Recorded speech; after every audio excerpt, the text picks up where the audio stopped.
Hello and welcome to Unpreachy, a podcast of homilies and reflections from St. John Chrysostom Parish. Today, Father Ed Hallinan reflects on John chapter 2, verses 13 to 25, the Gospel reading for Sunday, March 3rd, 2024. Again, welcome everyone, and parents that I've been seeing you walking in with your kids, good job. Bring them in all the time. We're happy that you are here with us. You know, it's interesting in today's gospel, we hear something that we're not accustomed to hearing. Jesus became indignant. Jesus became angry. We have a sense of Jesus being cool, collect, and calm. And we're comfortable with that. Jesus being cool, collect, and calm. Jesus getting angry or indignant, we don't like that. We don't feel too comfortable with that. There is a passage in Mark and Matthew that when Jesus was traveling from one town to another and people had gathered their children so that he could bless them, and as Jesus was getting closer to the town, and the disciples saw what these parents were doing, they went up to the parents and said, "Get lost. He's important. He has no time for you or your kids." And it's one of the few instances where it says Jesus became indignant with his disciples. And he said, "Let the children come to me. For it is to such as these that the kingdom of God belongs." Jesus had talked about how important it is to be a servant to the many. And when Jesus was trying to explain this to the disciples, he said, you know, that the Son of Man has to empty out his life, and in all likelihood, he's going to be killed. And Peter says to Jesus, "God forbid that ever happen to you, that you're killed." And Jesus said to him, "Get behind me, Satan," because he realized that even though he had chosen Peter to be the leader of the apostles, Peter didn't quite understand what Jesus was about.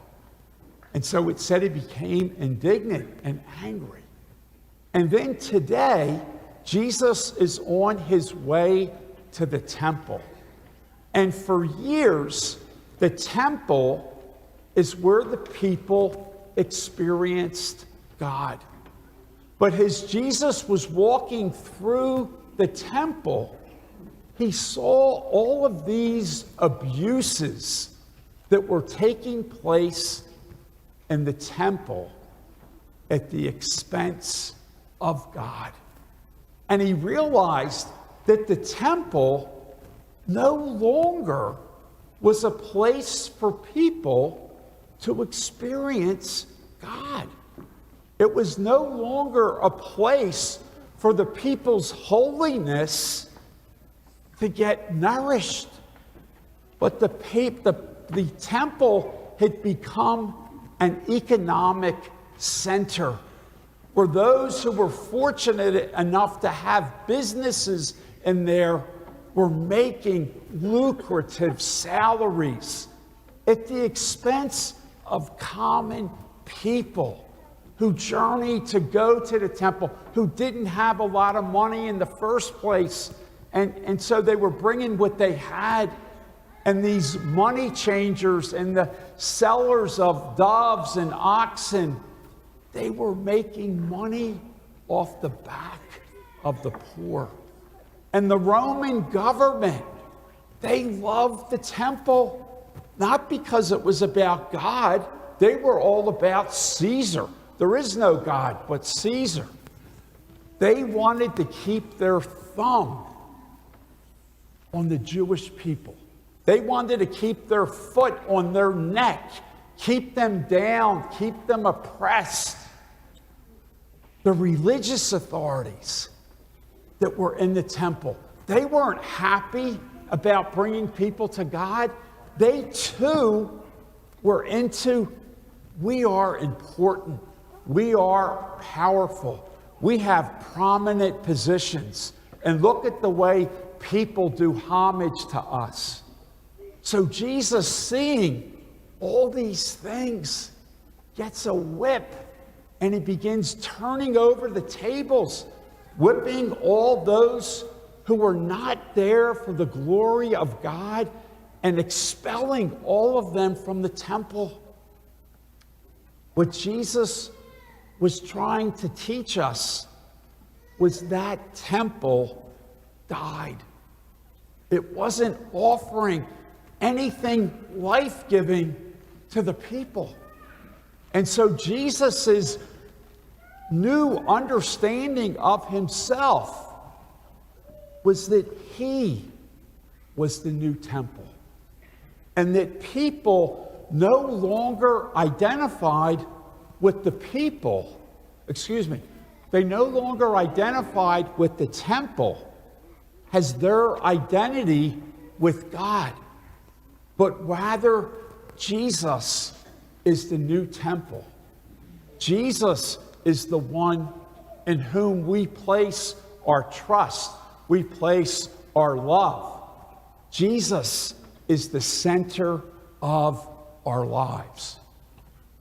Now, when I was thinking about the gospel, I was thinking about it. What is it in our society and world that Jesus is saying to us, you guys need to become indignant and angry about this going on in the world? I was thinking about what examples can I use that we should be indignant about? The one thing that kept on coming back to my mind and heart was violence. The amount of violence that we have become numb to in our world. We turn the pages of the newspaper, okay, 30,000 Palestinians, mainly women and children, killed. The Palestinians killed this amount of Israelis, and about 30,000 people that were not combatants, that were primarily women and children, killed. And we just take a sip of coffee, turn the page, the sports page, look at what's going on with the Phillies and the whatever. We get more hot and bothered by sports than we do abuse of other human beings.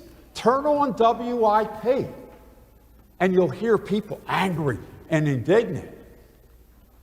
But let's talk about the amount of people killed by guns. Again, we just flip the pages. The violence that takes place in our world, and we're so numb to it. We need to get our backs up sometimes and express how we feel. So many times, we want to keep ourselves cool, calm, and collect. So we shy away from conversations with certain family members and friends because we just don't want to deal with it. You know what? Jesus may be saying to you and me, you know what? You better deal with those conversations, those uncomfortable conversations, because your faith demands this of you. Your faith demands this of you.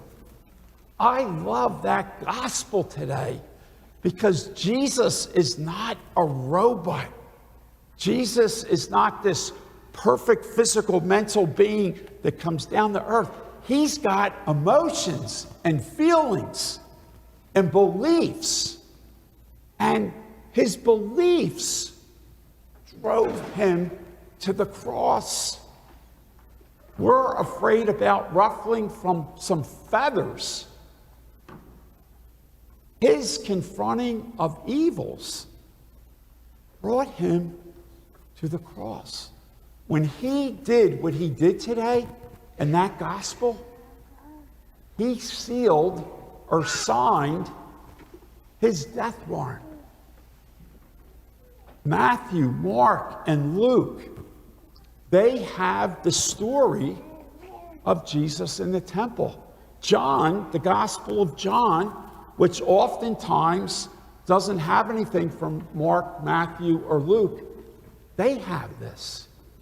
When he did this, and the authorities saw what he had done, they didn't want anyone disrupting the status quo.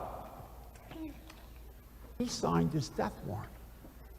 And they came after him, not when he was surrounded by the throngs of people, but at night when he was praying in the garden. So, church, I would invite you to sit down in prayer, because you want your faith to be alive. You're here not because you come in and you get your name checked off and you get communion and you go. You're here because by your presence, you're making a statement. By your presence here tonight, you say, I believe in Jesus Christ.